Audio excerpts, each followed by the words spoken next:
Então, estamos de volta. Achei vocês curtindo um pouquinho a Enya, né? Enquanto eu me organizava aqui com a minha convidada muito especial. Como, aliás, vocês têm percebido que eu só trago nesse espaço pessoas especiais, pessoas talentosas, pessoas que cumprem o seu papel na sociedade enquanto aprendizes de ser humano. E também pessoas que trabalham com ética, com firmeza, que tem alguma coisa realmente que interessa ouvir, porque de baboseira nós todos estamos muito cansados de ver na televisão. Notícias ruins não, vamos falar de coisas boas. E o que é bom hoje que eu trago para vocês, Isabel Porto Nogueira, doutora em musicologia, diretora do Conservatório de Música da UFPEL, professora de música da UFPEL. Boa noite, muito obrigada, Isabel, de receber, é um prazer, fico muito feliz. Boa noite, Lu. Obrigada também pelo convite, pela oportunidade de estar aqui num espaço diferente, realmente, né? Diferente do teu costume? Diferente do costume, eu acho que diferente dentro das emissoras também, né? Sim. Então, já vejo que tu tens convidado, vejo pelo teu blog que tu tem convidado gente interessante, então fico muito feliz pelo convite também. Que bom. Então, a Isabel, assim, começa falando um pouquinho pra gente da UFPEL, porque do conservatório. Porque o conservatório completa 90 anos. 90 anos esse ano, isso. Então, quer dizer, o conservatório foi fundado em 1918, dentro de um projeto muito interessante que aconteceu no Rio Grande do Sul, que foi a ideia, um projeto de criar, dentro do Rio Grande do Sul, conservatórios de música aliados a centros de cultura artística, que pudessem promover a educação musical da juventude e, ao mesmo tempo, concertos com artistas de renome nacional e internacional. A ideia partiu de um músico e professor, pianista e pedagogo mineiro chamado Guilherme Fontainha, que realizou seus estudos na Europa. E quando ele vem para o Rio Grande do Sul, em 1908, ele vem para ser diretor do Conservatório de Música de Porto Alegre. E junto com um músico húngaro, um bandolinista húngaro chamado José Corsi, ele elabora então esse plano de interiorização da cultura artística. E o plano dele era criar em 17 cidades do Rio Grande do Sul esses conservatórios aliados a centros de cultura artística, para que o Rio Grande do Sul tivesse um movimento musical crítico, autônomo e independente do Rio de Janeiro e São Paulo. Então ele já tem essa ideia de que é possível baratear os custos da vinda de artistas, fazendo com que eles circulem em diversas cidades. E que, ao mesmo tempo, é importante para a criação de um Estado efetivamente forte, que a cultura seja o principal investimento. Então, não apenas aula de música, mas vivência, né? Vivência musical. E ele chama para fazer parte desse projeto o Antônio Sá Pereira, que é um baiano que estudou durante 17 anos na Europa também, estudou nos maiores centros, né, da vanguarda da época até, né, como a Escola Cantorum, em Paris, e vem para o Rio Grande do Sul em 1918 para ser o primeiro diretor do Conservatório de Música de Pelotas, né?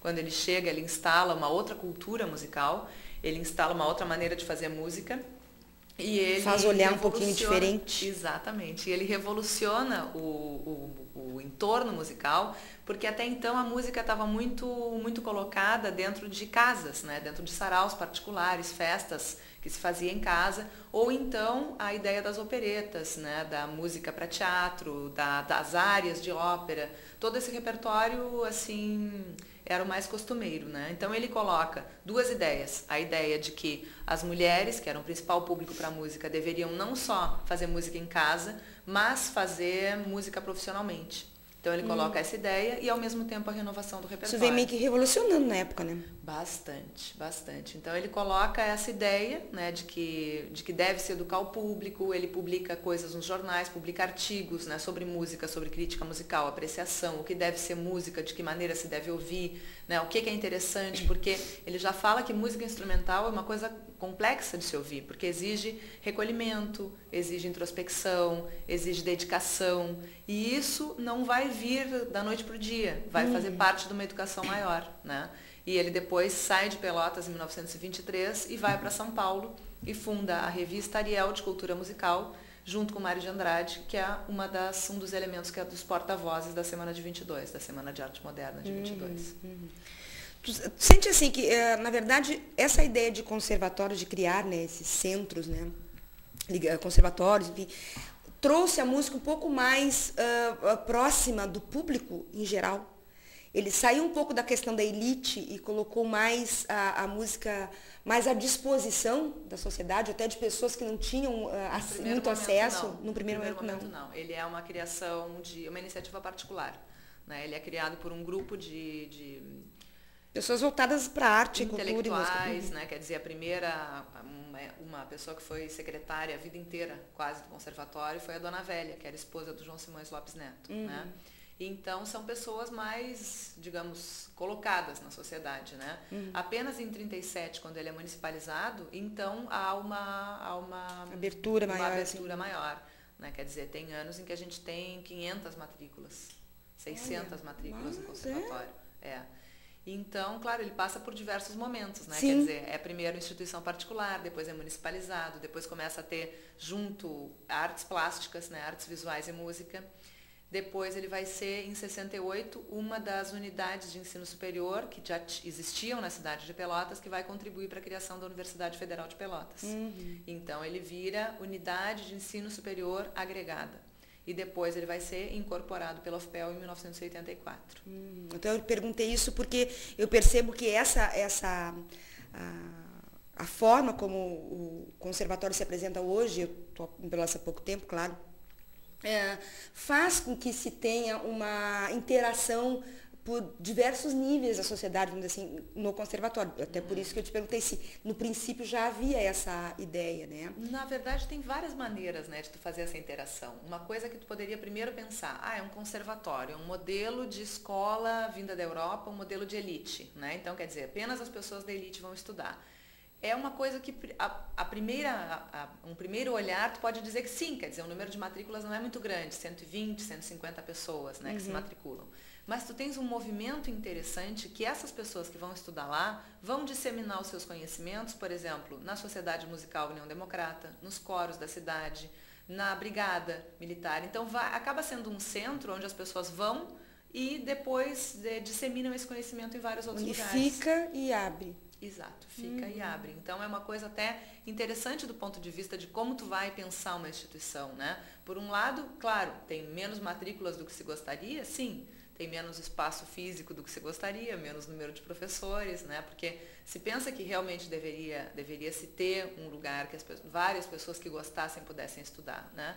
Mas há outras formas também. Então há outras formas onde as pessoas que vão lá conseguem disseminar desde sempre e até hoje o seu conhecimento ali adquirido em vários outros lugares. Isso significa também um intercâmbio de linguagens, quer dizer, não se trabalha apenas música de concerto, né? Mas hoje um aluno que está ali vai trabalhar também numa banda de rock, vai cantar na noite, vai trabalhar com música popular, vai fazer jazz. E os professores ele aprende também, música, né? E a partir daí ele pode buscar, especializar na sua vertente, naquilo para quem ele tem maior declínio, vamos dizer assim. Então, assim, tem uma programação longa. Com relação aos 90 anos, eu vi, inclusive o primeiro, acho que abriu com o concerto do Alexandre, né? Abriu com o concerto do Alexandre Alcântara, exato, que foi a inauguração do novo piano de concerto. Né? Isso. Então conseguimos, com o apoio da reitoria, comprar um piano de concerto, que é o Kawai, né, um piano japonês, e ele foi realizado o concerto já dia 8 de agosto para a inauguração desse piano, e o próximo evento é o concerto de professores, dia 18 de setembro. Né? Então esse concerto do 18 de setembro abre a programação que é alusiva aos 90 anos do Conservatório de Música e 120 anos da Caixa Econômica Federal em Pelotas. Né? Digamos a comemoração. Exato, a comemoração oficial. Né? Então esse evento tem apoio do SESI também. E para nós, além de ser os 90 anos da escola, né, que vai ser comemorado de uma forma bastante especial, é também uma oportunidade de trazer músicos de fora para que os alunos e a comunidade possam assistir gratuitamente esses concertos. Usufruir disso, manter a sua e diversificar a sua prática, né, de escuta musical, de apreciação musical, e também marca essa primeira parceria, que esperamos que possa ser efetivamente contínua, né, em outros anos, que é a parceria com a Caixa Econômica Federal. Que ótimo. Hoje o conservatório conta com que parceiros? Tem o SESI, né? O SESI, o SESC também é parceiro em diversos eventos, a Sociedade de Amigos do Conservatório de Música e várias iniciativas particulares, né, que apoiam os eventos também. E a Caixa Econômica Federal está entrando hoje. Está entrando. Não, na verdade, estamos efetivando a parceria e eles